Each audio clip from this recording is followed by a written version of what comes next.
Hello student, आज फिर से एक बार आप लोगों के लिए लाए हैं क्लास 9th का हमारे आसपास के पदार्थों विकल्प वाला क्वेश्चन का सीरीज चल रहा था। उसका ये अंतिम वीडियो है जिसमें हम 91 से लेकर 105 तक क्वेश्चनों का हल करेंगे। ये हुआ आप लोगों के लिए 7th पार्ट, जिसमें हम लोग MCQ वाला क्वेश्चन का ये अंतिम वीडियो आप लोगों के लिए लाए हैं। तो आइए इस वीडियो का हम शुरू करते हैं। मैं ही हूँ MSR और आप देख रहे हैं MSR स्टडी सेंटर। ये 7th और अंतिम पार्ट का ये रहा आप लोगों के लिए पहला क्वेश्चन नंबर 91। कौन सा कथन सही नहीं है? ऑप्शन ए, ठोस के कण स्थिर होते हैं, द्रव के गतिशील। बी, वाष्पीकरण से गर्मी पैदा होता है। सी, पदार्थ के कणों के बीच आकर्षण होता है। डी, इनमें से कोई नहीं। ये क्वेश्चन गलत है। इसमें क्वेश्चन में होना चाहिए था कौन सा कथन सही है, जिसमें आपका आंसर होता ऑप्शन सी, पदार्थ के कणों के बीच परस्पर आकर्षण होता है। बाकी ऑप्शन ए, बी दोनों सही नहीं है। प्रश्न संख्या 92, वाष्पीकरण की गुप्त ऊष्मा क्या है? ऑप्शन ए, वाष्पीकरण के लिए आवश्यक ऊष्मा। बी, वाष्पीकरण करने में प्रयुक्त ऊष्मा। सी, वाष्पीकरण की क्रिया में मुक्त होने वाली गुप्त ऊष्मा। डी, कथनांक पर 1 kg द्रव को वाष्पित होने में अवशोषित ऊष्मा। तो इसका सही आंसर क्या होगा? इसका सही आंसर होगा ऑप्शन डी, कथनांक पर 1 kg द्रव को वाष्पित होने में अवशोषित ऊष्मा।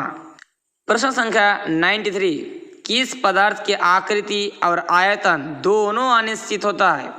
हम लोग जानते हैं पदार्थ के 3 अवस्था, ठोस, द्रव एवं गैस, जिसमें किसी का आकार और किसी का आयतन अनिश्चित होता है, किसी का दोनों अनिश्चित होता है। तो इस क्वेश्चन में पूछा गया है आकार और आयतन दोनों अनिश्चित। ऑप्शन ए, ठोस।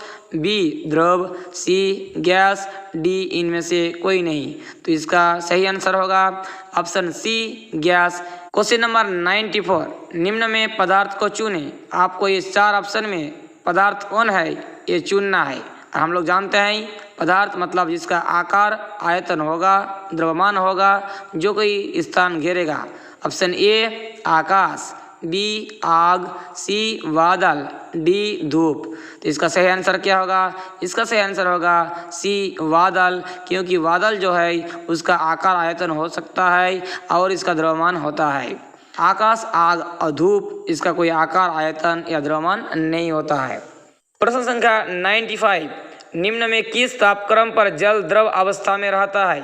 हम लोग जो जल को द्रव अवस्था में देखते हैं ये एक्चुअली ये किस तापक्रम में होता है, क्योंकि हम जानते हैं ज़्यादा ठंडा होने पर ये बर्फ़ बन जाता है या ज़्यादा गर्म होने पर ये वाष्प में बदल जाता है। तो किस अवस्था में जल की अवस्था में पाया जाता है? Option A, -5 degree Celsius.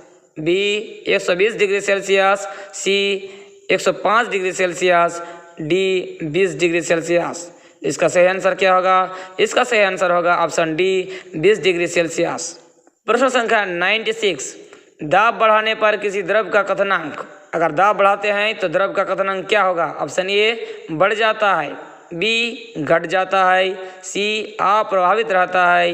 D, घट या बढ़ सकता है। तो इसका सही आंसर क्या होगा? इसका सही आंसर होगा ऑप्शन ए, बढ़ जाता है। प्रश्न संख्या 97, बर्फ के टुकड़े को गर्म करने पर वो पिघलने लगता है किंतु तापक्रम स्थिर रहता है। दी जा रही ऊष्मा कहाँ चली जाती है?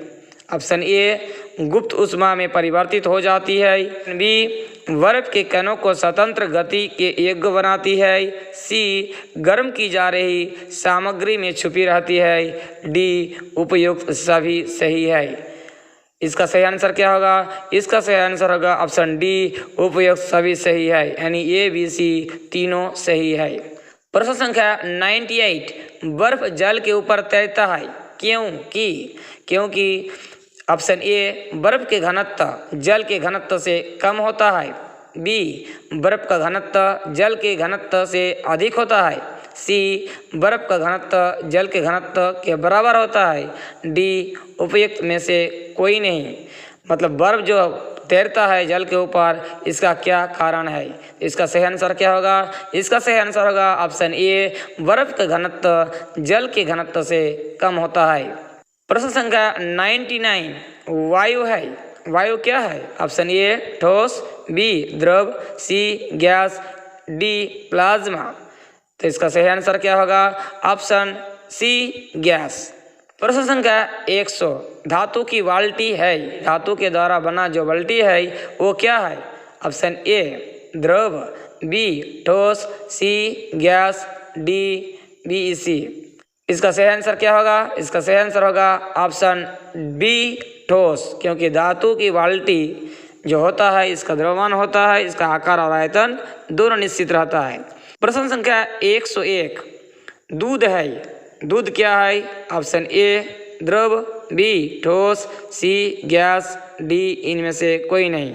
इसका सही आंसर क्या होगा? इसका सही आंसर होगा द्रव, ऑप्शन ए।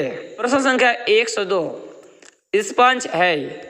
स्पंज क्या है? ऑप्शन ए ठोस, बी द्रव, सी गैस, डी इनमें से कोई नहीं। तो स्पंज क्या है? स्पंज का आकार आयतन निश्चित है और ये किसी स्थान को घेरता है, यानी ऑप्शन ए ठोस।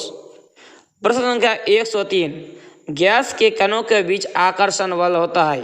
हम लोग जानते हैं उसका कण आकर्षण बल पर निर्भर करता है। अगर ज़्यादा है तो आकर्षण बल ज़्यादा है तो पास रहेगा, थोड़ा कम है तो दूर फैलेगा और बहुत ही कम है तो ज़्यादा फैल जाएगा। ऑप्शन ए अधिक, बी कम, सी अधिक और कम के बीच, डी इनमें से कोई नहीं। ऑप्शन बी सही आंसर कम, क्योंकि गैसों के कणों के बीच आकर्षण बल बहुत कम होता है जिससे वो फैल जाता है।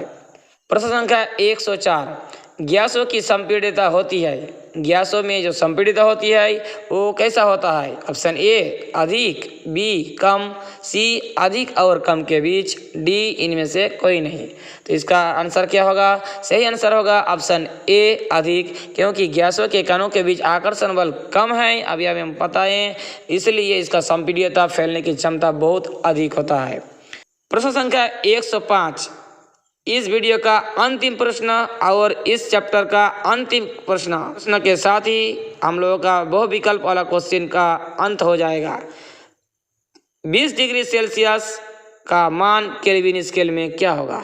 मैंने पहले ही बताया है कि जब भी सेल्सियस से केल्विन जाएंगे यानी सी से केल्विन की तरफ जाएंगे तो मान बढ़ जाएगा। कितना बढ़ जाएगा? 273 बढ़ जाएगा। 273 ऐड कर देना है हम लोगों को, यानी 20 में 273 जोड़ देते हैं तो हो जाता है 293। तो ये ऑप्शन है option A 250 kelvin, B 273 kelvin, C 293 kelvin, D 393 kelvin. इसका सही आंसर क्या होगा? इसका सही आंसर होगा ऑप्शन सी 293 केल्विन। इस प्रकार हमारे आसपास के पदार्थ का 1 से लेकर 105 तक 7 वीडियो के रूप में आप लोगों के सामने प्रस्तुत किए, जिससे हो सकता है कि आप लोगों को बहुत फायदा हुआ होगा। अगर किसी भी प्रकार का डाउट है तो कमेंट बॉक्स में ज़रूर लिखिएगा। लाइक और शेयर करना मत भूलिएगा, सब्सक्राइब करना मत भूलिएगा। फ्रेंड सर्कल में आप लोग इस वीडियो को शेयर कीजिए। इस प्रकार के वीडियो को पाने के लिए मेरे साथ हमेशा जुड़े रहिए। इस प्रकार 9th और 10th का रेगुलर वीडियो आप लोग को मिलते रहेगा। मिलते हैं अगले वीडियो में, तब तक के लिए धन्यवाद।